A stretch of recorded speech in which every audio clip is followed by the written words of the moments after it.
Welcome to FISM News. I'm Samuel Case. And I'm Renata Kiss. And tonight, 4 people are killed in a Georgia school shooting.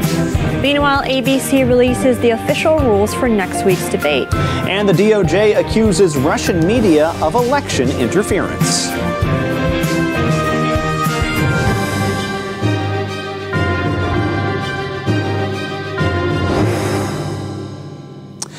Well, sadly, we begin today's show with an absolute tragedy down in Georgia where 4 people were killed and 9 injured in a school shooting yesterday in the town of Winder. 2 of the victims were students and 2 were teachers. Police say a 14-year-old suspect is now in their custody.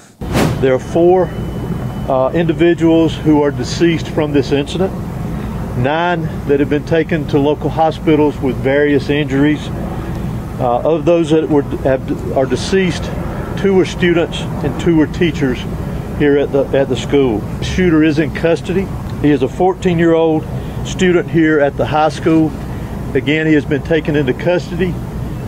He will be charged with murder and he will be tried as an adult.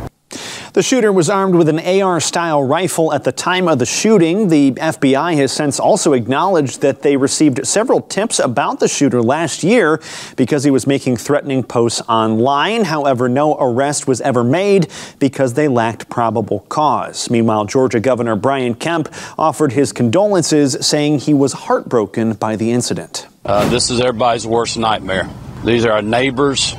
These are our friends. And this community is hurting today. And I would just ask all Georgians and all Americans to continue to keep these families, these educators, and these students in your thoughts and prayers. Vice President Kamala Harris, President Biden, and former President Trump expressed their views on the event, with the Democratic duo using this opportunity to promote their gun violence policies. President Biden expressed his sympathies for the school shooting victims in a White House statement yesterday, while adding that the gun violence epidemic is a personal issue for him. He continued by saying, quote, "It's why I signed into law the Bipartisan Safer Communities Act, the most meaningful gun safety bill in decades, and have announced dozens of gun safety executive actions." Harris was on the campaign trail in New Hampshire when she went off script to address the tragedy. She said back in her day in California, she only had to do earthquake and fire drills, but kids now have to go through active shooter training. But our kids are sitting in a classroom where they should be fulfilling their God-given potential, and some part of their big, beautiful brain is concerned about a shooter busting through the door of the classroom. It does not have to be this way. She added, this is one of the many issues that's at stake in this election. Meanwhile, Trump, who had personal experience being shot at, took a different approach. He wrote on Truth Social, "Our hearts are with the victims and loved ones of those affected by the tragic event in Winder, Georgia." He then called the shooter a sick, deranged monster. And we certainly agree with the former president. We will be keeping those people in our prayers. Meanwhile, it is also certain that gun control will be a major topic at next Tuesday's debate. ABC News released the official rules yesterday, matching rules of Trump's previous June debate against President Joe Biden. Candidates will give no opening statements, will not be allowed to bring pre-written notes, and will be required to stand behind their podiums the entire time. Candidates' microphones will also be muted while the other is speaking. That's a rule that the Harris campaign had previously opposed. The debate will air at 9 p.m. Eastern Time next Tuesday. That will be September 10th, and will be moderated by David Muir and Lindsay Davis. And while Harris is getting ready to face Trump, her running mate, Tim Walz, is potentially in hot water once again. NBC News reports that the Minnesota nonprofit Feeding Our Future faces criminal charges over a pandemic aid scheme. In 2022, prosecutors accused the group of swindling $250 million from the federal child nutrition program under the guise of providing meals for children in need. The Republican House Education and Workforce Committee has now subpoenaed Minnesota Governor Tim Walz and representatives from his state's Education and Agriculture Department to hear their response to what is now called the largest pandemic fraud in the nation. The subpoenas demand that the Minnesota government hand over documents with oversight information on the nonprofit. North Carolina Representative Virginia Fox said they need these documents to analyze Minnesota's responsibilities and actions addressing the fraud. A Walz spokesperson defended the Department of Education, which was mainly to blame in the case. Walz responded that the department should have done its due diligence, though he said no state employee did anything illegal. And by the way, it's not just Republicans in Congress that Tim Walz has to worry about, but now also his family, as this week Trump shared an image of 8 members of the governor's family wearing shirts reading "Nebraska Walzes for Trump." Tim Walz is originally from Nebraska. The picture comes after his own brother, Jeff Walz, posted on Facebook last week, quote, "I'm 100% opposed to all his ideology." And he also said Tim Walz is not the type of character you want in the White House. Trump says he's grateful for the family's support. I was so honored today. And she wants a path to his brother endorsed me. I saw that. And his whole family. I saw the picture. And honestly, it was a very nice looking family. But his brother endorsed me and the whole family endorsed me. I said, who are all the people?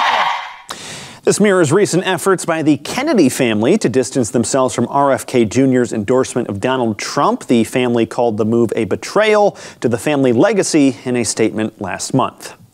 All right, and up next, voters still remain undecided in the battleground states. We'll take a look at the polls and more after this. There are moments in life that define us. Choices determine the courses we take. Choices that create life, or those that save a life. And some make life worthwhile.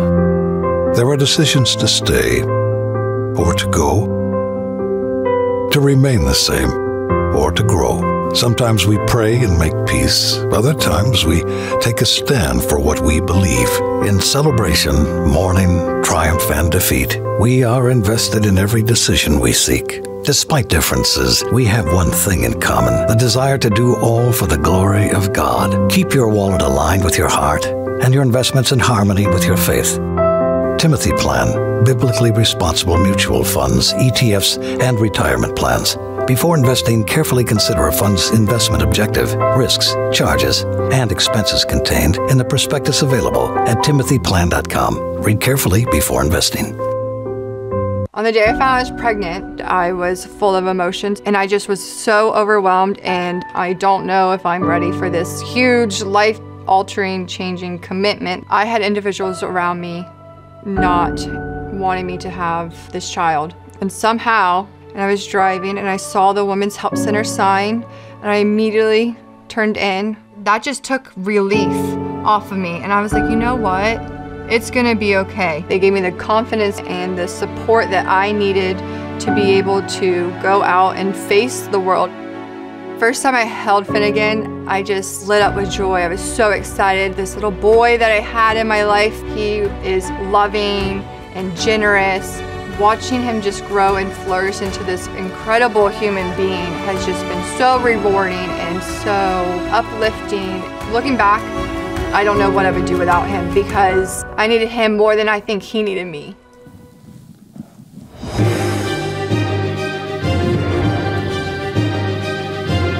Hey there, and welcome back to FISM News. I'm Samuel Case. We're going to begin this segment with a look at the state of the race as we now enter what is the final leg of the 2024 election season.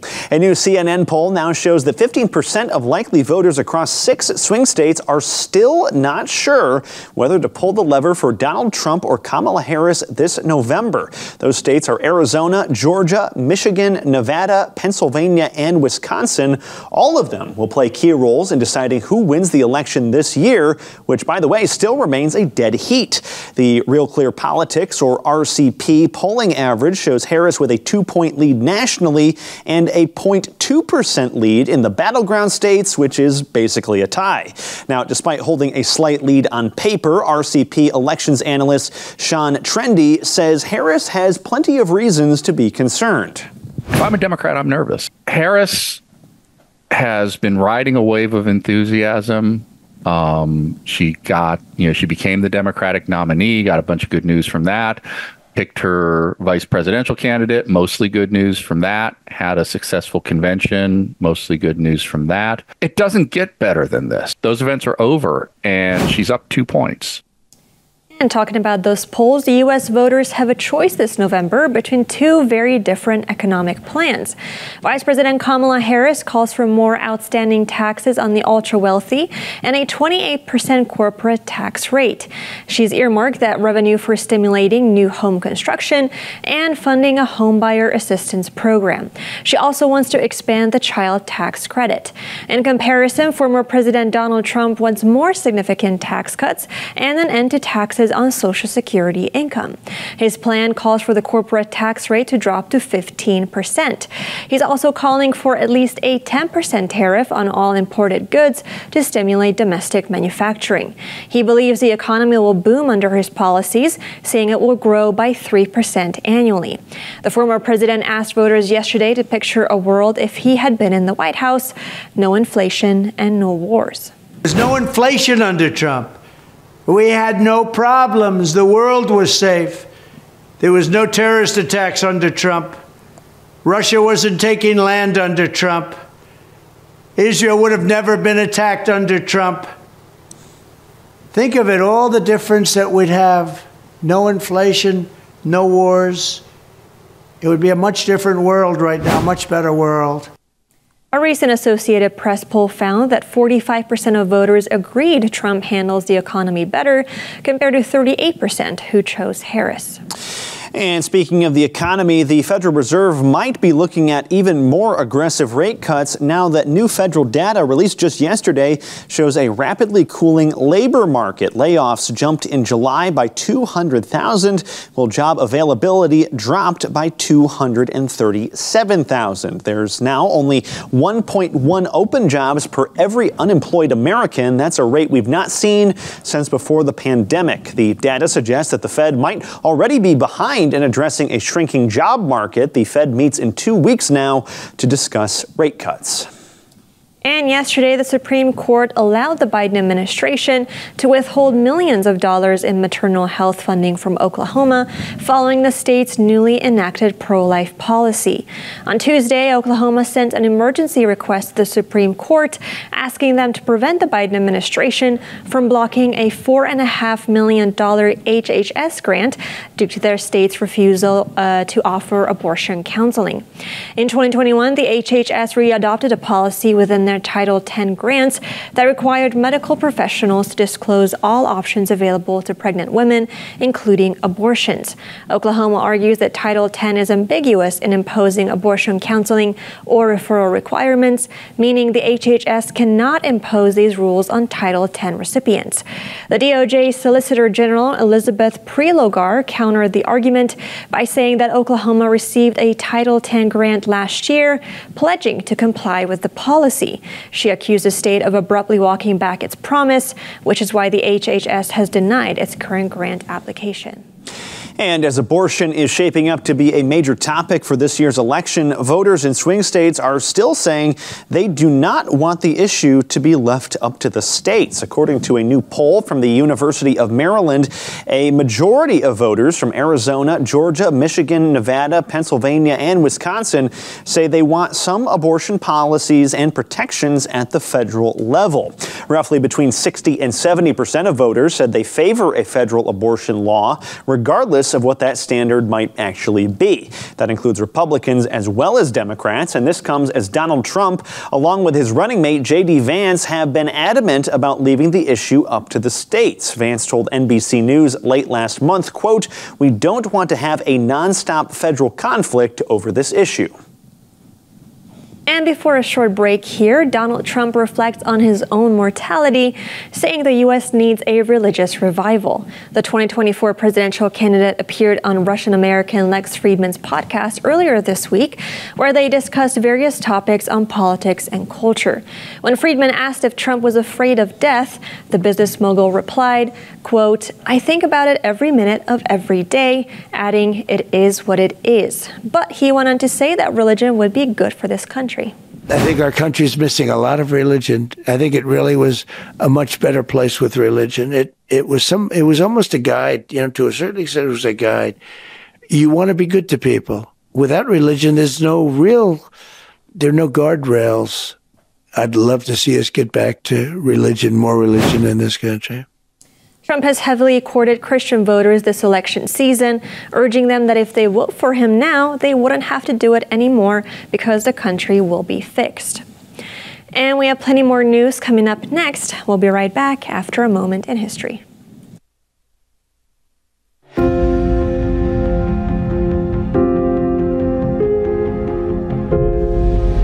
Welcome back to A Moment in History. I'm Seth Udinsky. In tonight's segment, let's navigate an intriguing labyrinth that often takes place in history. When we study certain figures, we have to separate the person that they truly were from the legends that have overtaken their legacy. Often, the legend is based in reality, but reality is usually quite different. Let's do that tonight by going back to the twilight of the Middle Ages in Eastern Europe. Let's explore a man that has become one of the most legendary figures in history, a brutal prince who also showed fierce loyalty to his Christian heritage, especially in the face of the invading Muslims. Let's explore the story of Prince Vlad Dracul of Transylvania. The mythical character Dracula, the famous vampire of the literary horror genre, finds its birth in this historic late medieval prince from Eastern Europe. The name Dracul, which history remembers as Prince Vlad's surname, is not actually a last name, but rather a derivative of the Latin word Draco, which means dragon. Vlad's father was a knight in the Order of the Dragon, a late medieval fraternity of Christian knights dedicated to defending Christendom from the Ottoman Turks, who were lurking on Christendom's doorstep in Eastern Europe. Vlad would dedicate his life to the defense of Christendom, but in an utterly infamous way. Born in Transylvania in 1431, Vlad was a victim of the violent late medieval world in which he lived. As an 11-year-old boy, Vlad was taken as a prisoner of the Ottoman Sultan Murad II to ensure that his father, the Prince of Wallachia, would succumb to Ottoman rule in the region. Vlad was released in 1448 after his father's assassination. He then embarked on a furious quest to recapture his father's position, a quest that lasted the remainder of his life. From these early horrors, Vlad became a ferocious military leader who did not shy away from brutally punishing his enemies. He became known throughout history as Vlad the Impaler for his practice of impaling his foes on high stakes after battles as a warning. One specific incident of this was in 1462, when he led a massacre of thousands of Ottoman Turks and left them impaled to intimidate the Ottomans who had caused him such trouble in his youth. Vlad and the Wallachians were instrumental in spurring the oncoming tide of Turks into Christian Europe, but they could not stop it. He died in 1476, most likely in battle, at the age of 45. The legends surrounding Vlad are many, including one that he drank the blood of his victims, most likely leading to the same characteristic found in horror vampires. No matter the truthfulness of these tales, one thing is certain: Vlad the Impaler left his mark on Western civilization as both a fierce warrior and a ruthless warlord. Thanks so much for joining me once again for A Moment in History. Tragically, and all too often, a young mother in an unplanned pregnancy is in crisis. Pressured from others and without the support of the father of the baby, she feels alone, compelled into making a heartbreaking decision she will regret her whole life. But she is not alone. You can be there for her by giving a life-changing ultrasound through Preborn. Seeing her baby on ultrasound is a game changer, doubling the chances she will choose life from 40% to 80%. For only $28 a month, less than $1 a day, you can show a mom her baby on ultrasound. Your love can save a preborn baby and give a lifetime of joy. Give your tax-deductible gift today.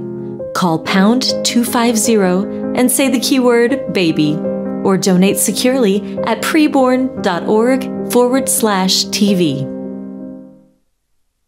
Well, in our journey through history, let's explore one of the most famous physical pieces of history in the world. This structure was the original sports arena, as it were, at least in the Western world, and it would serve as a model for modern-age professional sports stadiums. Now, the sports that took place in this stadium, though, were vastly different from baseball or football. They were life-and-death battles, killing for sport and for entertainment for the Roman aristocracy. To watch more episodes of A Moment in History, go to FISM.tv. What can you tell our listeners about the benefits of being a partner? It's blessed me with an opportunity to help further the kingdom in a small way, which matters a lot because God takes small things and makes them big. The blessing really has been to be able to take care of my family, but also take care of the kingdom. Going to bed knowing that not only are you correctly managing your investments, but you're doing it in a God-honoring way.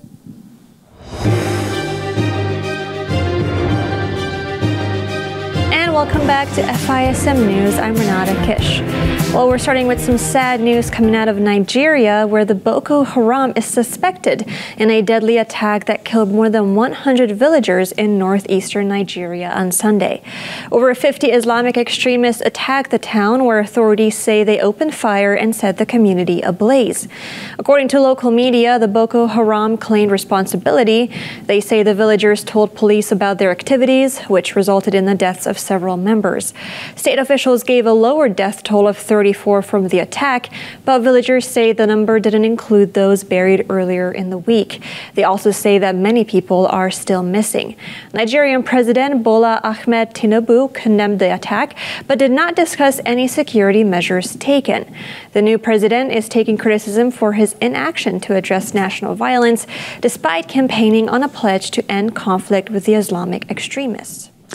And in other parts of the world, resignations from Ukraine's presidential cabinet continue, this time with the nation's top diplomat. Foreign Minister Dmytro Kuleba announced his resignation yesterday, making him the 6th cabinet member to do so this week alone. Officials have so far been tight-lipped about their reasons for stepping down, and Kuleba is no exception. However, he did write in a statement condemning Russia's recent airstrikes on civilians that there is a need to, quote, take decisive action and show leadership to end the war. It's unknown if he's being reshuffled to another government role at this time. Ukrainian President Volodymyr Zelensky has said earlier this week that a government shakeup is necessary. Meanwhile, more than 1/3 of his cabinet is now empty. Meanwhile, a Russian news agency was recently slapped with charges of election interference in America. FISM's Ian Patrick gives us the details. The U.S. Justice Department issued indictments against 2 Russian state media employees on Wednesday.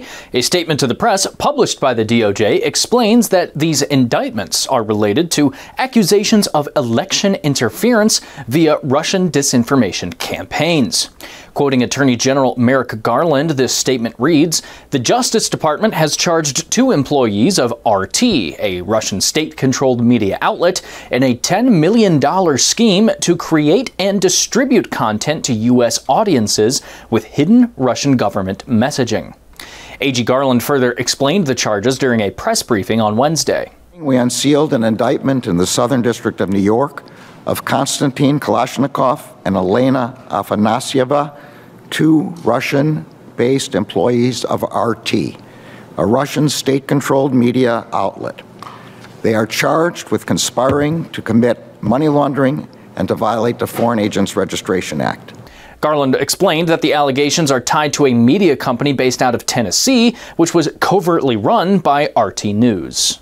We allege that as part of that effort, RT and its employees, including the defendants, implemented a nearly $10 million scheme to fund and direct a Tennessee-based company to publish and disseminate content deemed favorable to the Russian government. To implement this scheme, the defendants directed the company to contract with U.S.-based social media influencers to share this content on their platforms. The company never disclosed to the influencers or to their millions of followers its ties to RT. and the Russian government. Instead, the defendants and the company claimed that the company was sponsored by a private investor. But that private investor was a fictitious persona. Garland also announced another action taken by the Justice Department involving the seizure of multiple internet domains, also accused of disseminating Russian propaganda. That online program was known as Doppelganger. In a separate enforcement action, the Justice Department is seizing 32 internet domains that the Russian government and the Russian-sponsored actors have used to engage in a covert campaign to interfere and influence the outcome of our country's elections. These websites were designed to appear to American readers as if they were major U.S. news sites like the Washington Post or Fox News. But in fact, they were fake sites. They were filled with Russian government propaganda that had been created by the Kremlin to reduce international support for Ukraine, bolster pro-Russian policies and interests, and influence voters in the United States and in other countries. Russian lawmakers responded to all of these charges, calling it a rabid reaction and a witch hunt.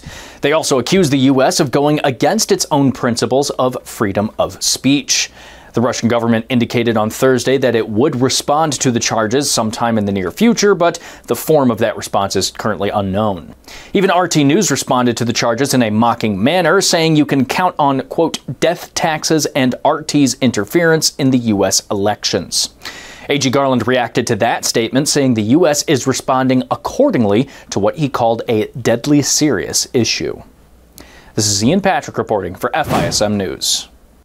Thank you so much, Ian. Meanwhile, as we do get closer to the election, President Joe Biden is signaling he will block Japanese-based Nippon Steel's nearly $15 billion purchase of U.S. steel.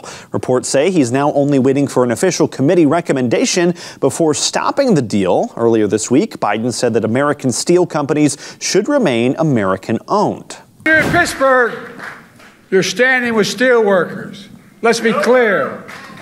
I believe in American steel companies, American-owned and operated steel companies.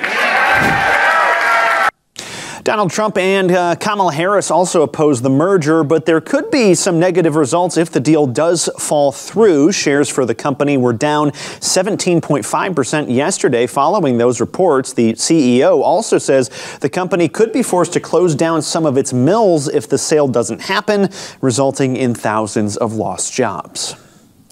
And lastly, the Pentagon reported yesterday that a U.S. Navy sailor has been detained by Venezuelan authorities for unauthorized travel to the country. The Pentagon also released a statement saying the U.S. Navy is looking into this and working closely with the State Department. One Pentagon official said the sailor has been in custody since around August 30th. The situation is similar to the U.S. Army member's unauthorized travel to Russia earlier this year, who was arrested and was sentenced to 3 years in prison after his Russian girlfriend accused him of stealing money from her.